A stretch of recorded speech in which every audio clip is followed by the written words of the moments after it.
assassinat n'est pas un bon terme pour la disparition de Hossein Soleimani parce que cela s'inscrit dans un acte de guerre juridiquement. La relation entre l'Iran et les États-Unis, ce n'est pas une relation tendre et calme. Ça fait des mois que l'Iran attaque les intérêts américains. Donc pour vous, on n'est pas hors des clous du droit. C'est un acte de guerre de la part des États-Unis qui s'inscrit à la suite de toute une série d'attaques qui ont commencé par l'Iran. Deuxième chose que je voulais souligner, c'est que ce général qu'on insiste, c'est-à-dire général Soleimani, il n'en était pas un, parce qu'il n'a jamais suivi... C'est quand même un peu nouveau, pardon, l'élimination d'un haut dignitaire sur le territoire d'un État tiers.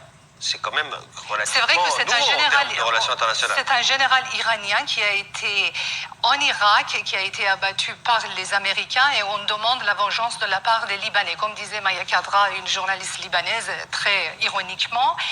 Cela dit, l'Iran aussi, il a toujours poussé en fait les champs d'attaque en Arabie Saoudite, et sur les pétroliers et d'une manière très détournée. Donc on est dans une guerre, ça fait longuement que cette guerre a commencé. Évidemment, cette guerre n'a pas la forme des anciennes guerres à laquelle on était habitué.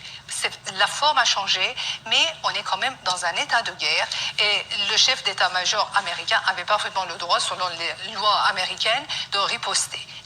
Ça s'inscrit en légitime. En plus, je reviens là-dessus, en janvier 2019, Hossein Soleimani, qui n'est pas un général parce qu'il n'a pas suivi le cursus classique. En Iran, il y a des générales, il y a écoles militaires, il y a des gens qui suivent. Lui, il n'a rien suivi, il n'a pas du tout fait ce qu'il fait. Donc, le terme général lui est accordé grâce à ses cruautés. Donc, le 19 janvier 2019, Hossein Soleimani a été considéré comme terroriste par l'Union européenne et ça, si les États-Unis ont éliminé un terroriste avéré dans un acte de légitime défense, je ne vois pas en quoi le droit international a été